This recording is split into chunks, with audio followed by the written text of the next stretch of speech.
Die Themen im heutigen Zockerlaunch Wochenrückblick sind C&C Erbe Dorf mit neuer Beleuchtungsengine, Modding-Tool für Frostpunk 2 vorgestellt, auch Fractured Alliance buhlt um die C&C-Community, Industrial Annihilation mit erstem Gameplay, mit Pompeii The Legacy kommt der nächste römische Citybuilder, Update für Rebirth Mod zu The Elder Scrolls 3 Morrowind und neues Quality of Life Update für Pioneers of Pagonia ab sofort antestbar.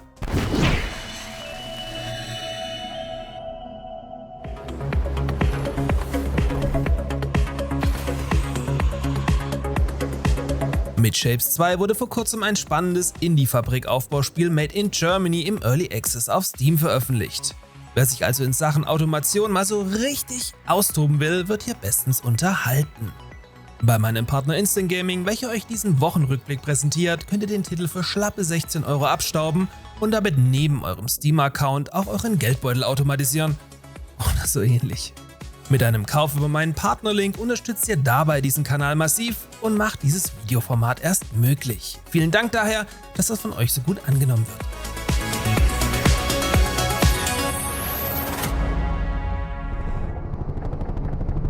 Command & Conquer ist aktuell wieder in aller Munde. Zum einen betreibt EA aktuell mit Command & Conquer Legions erneut Leichenschändung an der eigenen Marke und zum anderen nutzen diesen Sachverhalt diverse Indie-Devs, um es mit eigenen Spielen viel besser zu machen. Einer dieser Kandidaten ist ganz klar Dorf, welches sich an den früheren 2D-Teilen der 90er und Anfang der 2000er Jahre orientiert. Im Spiel übernehmt ihr das Kommando über eine von 3 Fraktionen, die sich natürlich unterschiedlich spielen lassen sollen, in einer fiktiven Zukunft. Klassischer Basenbau, Ressourcen sammeln, zig RTS-typische Einheiten zur Luft, Land und See, inklusive Singleplayer-Kampagne und große Multiplayer-Part beinhaltet eigentlich alles, was man sich von so einem Spiel erwartet. Im nun veröffentlichten Dev-Video wurde die neue Beleuchtungsengine vorgestellt, welche nun dynamische Schatten sowie Tag- und Nachtwechsel ermöglicht. Außerdem sehen Explosionen jetzt deutlich besser aus und runden den gelungenen Artstyle ab. Einen Release-Termin gibt es allerdings noch nicht.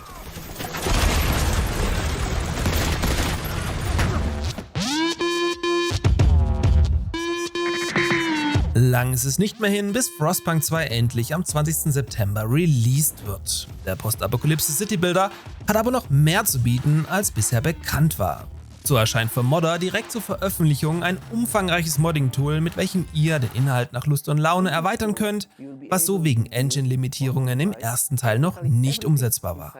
Laut Beschreibung soll es dann kein Problem sein, Karten und Szenarien zu erstellen, sowie Modelle, Städte und andere Aspekte des Spiels zu bearbeiten. To the creation of worlds, where the only limit is your imagination. Noch nicht genug von Command & Conquer Nachfolgern?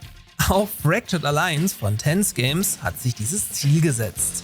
Anders als beim vorhin erwähnten Dorf setzt man hier aber auf eine 3D-Engine und somit deutlich anspruchsvollere Grafik. Im Spiel werden wild alle C&C-Teile zusammengeworfen, sodass man Referenzen zu allem, was die Command & Conquer-Serie so hervorgebracht hat, finden kann. Um den Titel einschätzen zu können, ist es aber noch viel zu früh, denn bis auf diverse Tech-Demo-Videos, in denen man selbst viel rumexperimentiert, ist noch zu wenig bekannt. So wird zwar eine Singleplayer-Kampagne sowie ein größerer Multiplayer erwähnt, Details dazu liegen aber leider nicht wirklich vor. Trotzdem, sieht spannend aus und ich bleib für euch dran. Ganz anders sieht es bei Industrial Annihilation aus, welches noch dieses Jahr in den Early Access starten möchte. Die Resonanz zum Titel schien laut den Entwicklern so positiv zu sein, dass man sich genötigt sah, eine Kickstarter-Kampagne zu starten, um den Titel nach Release nochmals umfangreicher erweitern zu können. Und auch hier konnte man tatsächlich nochmals $300.000 einnehmen, mit welchem nun 3 weitere Stretch Goals realisiert werden können.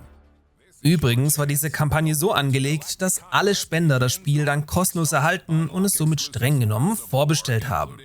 Somit gibt's on top den Soundtrack, Commander Skins und mit dem Chaos Land Shredder Tank Titan eine neue Einheit.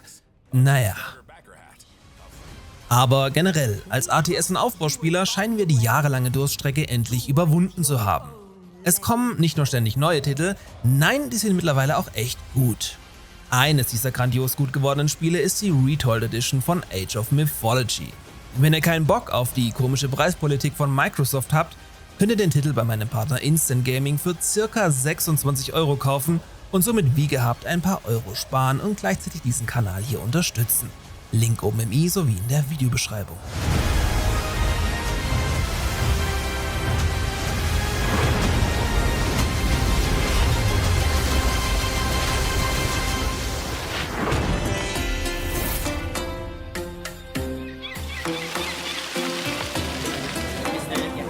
Was hatten wir auch schon lange nicht mehr? Genau, einen römischen Citybuilder.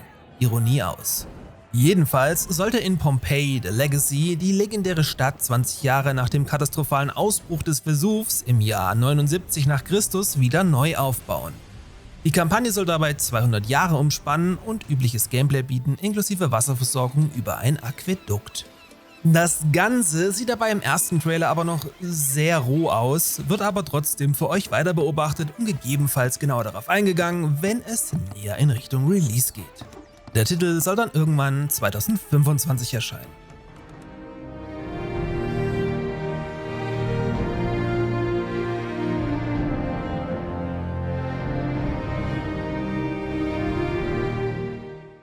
The Elder Scrolls 3 Morrowind aus dem Jahr 2002 ist bereits 22 Jahre alt und der Vorgänger von Oblivion und später dann Skyrim.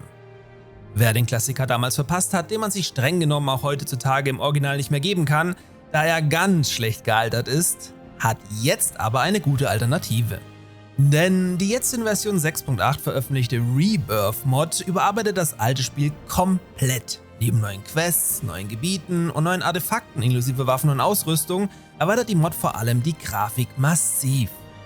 Wer also Futter im The Elder Scrolls Universum sucht, wird hier bestens unterhalten. Bei meinem Partner Instant Gaming könnt ihr Morrowind für 5 € mitnehmen.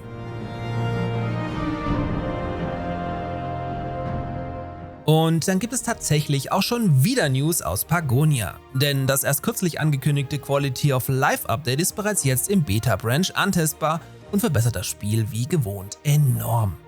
Das Update überarbeitet unter anderem das Benachrichtigungssystem, lässt euch das obere HUD dauerhaft nach euren Vorlieben anpassen und erlaubt einen schnelleren Zugriff auf den Straßenbau. Zudem wurde das Kampfsystem überarbeitet und was für willenlos in den Tod rennende Zivilisten getan. Zudem erhalten Einsteiger jetzt Anleitungsvideos, um sich besser einfinden zu können. Im Detail heißt das, dass nicht jeder Kampf neu ausgewürfelt wird wie bisher. Sprich, wenn ein Ritter in einem Kampf als Sieger hervorgeht, aber dabei bereits Treffer einstecken musste, hat er beim nachfolgenden Gegner dementsprechend ein Handicap. Also ganz ähnlich, wie es früher in die Siedler 2 gehandhabt wurde.